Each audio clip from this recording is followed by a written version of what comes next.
Hello, welcome to law in nutshell. आज हम देखने वाले हैं सेक्शन 138 के बारे में। सेक्शन 138 को देखने से पहले हम इसके एक ओवरव्यू के बारे में जान लेते हैं, कौन से चैप्टर के अंदर आता है, उस चैप्टर का नाम क्या है, एटसेट्रा एटसेट्रा।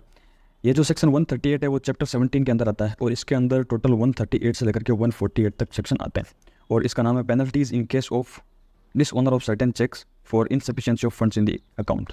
जब भी आपका डिसऑनर ऑफ चेक होगा तो उसके लिए क्या क्या पेनल्टी होगी, इस बारे में ये पूरा चैप्टर बात करता है।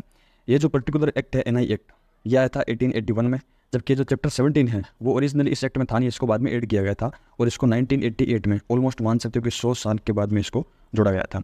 ये जो एक्ट है पूरा वो सिविल नेचर का है, लेकिन ये जो पर्टिकुलर पार्ट है 17 ये एक क्रिमिनल नेचर का है, क्योंकि ये पेनल्टीज़ के बारे में बात करता है। अब हम देखते हैं सेक्शन 138 के बारे में। Section 138, dishonour of cheques for insufficiency etcetera of funds in the account. Dishonour of cheque होता है, इसका एक ग्राउंड तो हमको यहाँ पे मिल गया, वो है इनसफिशिएंसी ऑफ फंड्स। यहाँ पे एटसेट्रा वर्ड यूज हुआ है, इसका मतलब एक और भी कोई दूसरा ग्राउंड है इसका। ये जो सेक्शन 138 है इसके अंदर सबसे पहले ऑपरेटिंग पार्ट है और उसके बाद में प्रोवाइजो है जो कि ए, बी और सी की फॉर्म में, पॉइंट की फॉर्म में, और उसके बाद में एक्सप्लेनेशन दिया हुआ है। जैसे कि ये जो सेक्शन 138 है ये इसका आ गया ऑपरेटिंग पार्ट यहाँ तक। उसके बाद ये प्रोवाइडेड डेट्स हैं, ये ए, बी और सी, ये तीन प्रोवाइजो इसके स्टार्ट होता है और उसके बाद सबसे ऊपर यहाँ लिखा हुआ है एक्सप्लेनेशन। तो सबसे पहले हम इस ऑपरेटिंग पार्ट के बारे में बात करते हैं। ये जो ऑपरेटिंग पार्ट को समझने के लिए हमको सबसे पहले 4 क्वेश्चन बनते हैं इस पूरे ऑपरेटिंग पार्ट से। यदि हमने इन क्वेश्चन आंसर को समझ लिया तो हमने मतलब इस ऑपरेटिंग पार्ट को पूरा समझ लिया। तो सबसे पहले question, how may draw a check.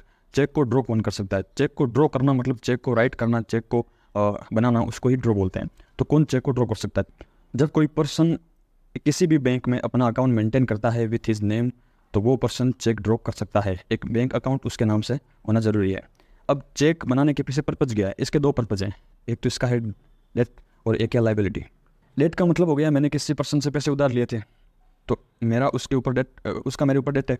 और लाइबिलिटी मतलब कोई पेंटर है जो कि मेरे घर को पेंट करके गया है, तो अब मेरे को उसको पैसे देना है, तो ये वहाँ पर मेरी एक लाइबिलिटी क्रिएट हो गई। ठीक है, तो जैसा कि मैंने बताया था कि यहाँ पे ये जो सेक्शन है ये सबसे पहले इसका ऑपरेटिंग पार्ट है, इसका उसके बाद में 3 प्रोवाइजो हैं और फिर ये एक्सप्लेनेशन है। तो एक्सप्लेनेशन क्योंकि ये जो पर्पज़ वाले पार्ट में कवर होता है इसलिए हम एक्सप्लेनेशन को यहीं पे देख लेते हैं। ये बोलता है कि for the purpose of this section debt और other liability means legally enforceable debt और अदर लाइबिलिटी। ये जो डेट है, लाइबिलिटी है वो लीगली होनी चाहिए, वो लीगली इन्फोर्सेबल होनी चाहिए। लीगली इन्फोर्सेबल का जैसे फॉर एग्जांपल मैंने किसी पर्सन को बोला कि तू किसी और पर्सन को मार दे और इसके बदले मैं तेरे को इतने अमाउंट का चेक दूंगा, तो यहाँ पे यदि उस पर्सन ने किसी दूसरे पर्सन को मार दिया और वो मेरे से चेक मांगने आएगा तो ये तो सही बात है कि उसकी लाइबिलिटी, क्योंकि उसने अपना काम कर दिया, अब मेरा को उसको पैसे देने।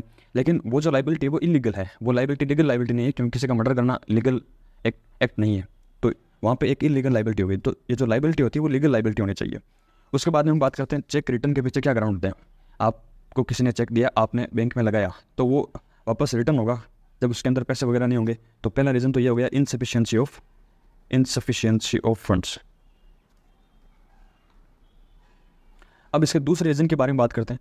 तो इसमें लिखा हुआ है कि ये जो और that it exceed the amount arrange to be paid from that account by an agreement made with the bank. Agreement made with the bank, इसका मतलब ये हो गया कि कई जो कस्टमर होते हैं बैंक के, उनको ओवरड्राफ्ट फैसिलिटी मिलती है। ओवरड्राफ्ट फैसिलिटी का मतलब ये हो गया कि जैसे किसी पर्सन को 50,000 रुपये की ओवरड्राफ्ट फैसिलिटी मिली हुई है, तो इसका मतलब ये हो गया कि मान लो 1 लाख रुपये का चेक आया, तो क्योंकि खाते में 50,000 ही है तो 50,000 रुपये वो बैंक अपनी तरफ से दे सकता है उसको जिसने जो चेक प्रेजेंट किया है, और उसके बाद में वो 50,000 रुपये उस कस्टमर से वापस ले लेगा।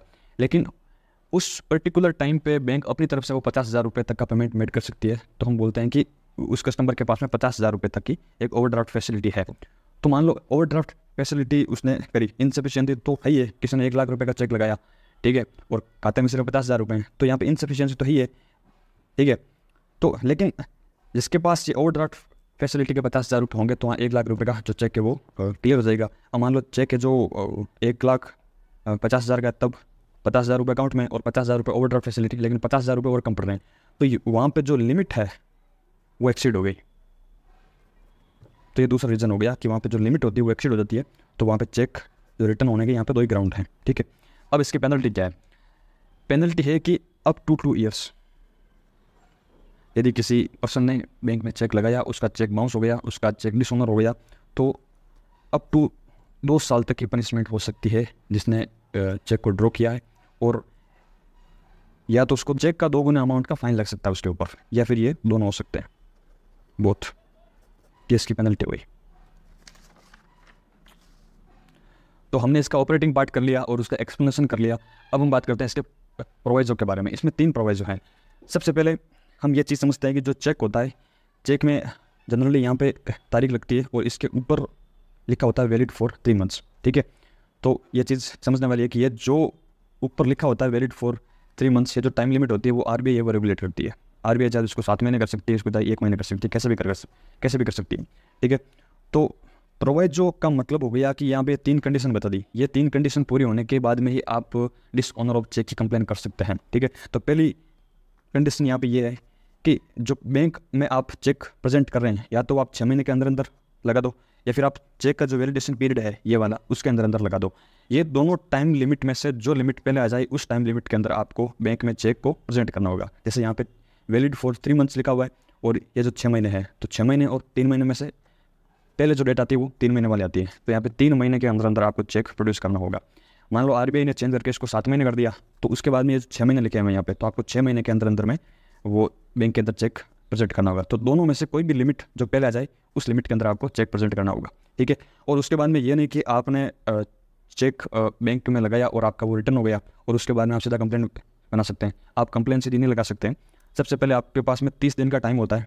जब आपको ये पता लगता है कि जो चेक है वापस रिटर्न हो गया है, तो उसके बाद में आप जिस पर्सन ने चेक मेड किया उसको ड्रॉयर बोलते हैं। तो ड्रॉयर को वो आप नोटिस भेजेंगे डिमांड ऑफ पेमेंट का, कि आपके अकाउंट में पैसे नहीं थे और ये जो चेक है रिटर्न हो गया है।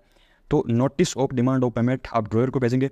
वो भेजने के बाद में जब उस ड्रॉयर को मिलेगा, तो जिस दिन मिलेगा उस दिन से लेकर के 15 दिन के अंदर अंदर यदि वो आपको किसी भी तरीके से पेमेंट दे देता है, चाहे अपने अकाउंट में पैसे डलवा दे या फिर आपको कैश दे दे, या किसी भी तरीके से आपको यदि पेमेंट आपकी जो डेट और जो लाइबिलिटी है वो आपकी पूरी कर दे, तो उसके बाद में आप उसके ऊपर कंप्लेन नहीं कर सकते हो। यदि 15 दिन के अंदर नहीं करता है, तो अब आपके पास में फुल्ली आपके पास में वो कोज ऑफ एक्शन है कि आप उसके खिलाफ जो एक कंप्लेन लगा सकते हैं। तो ये 3 कंडीशन पूरी होने के बाद में। तो ये तो गया सेक्शन 138। अब हम आगे आने वाली वीडियो में 139 से लेकर के 148 के बीच में बात करेंगे। Thank you.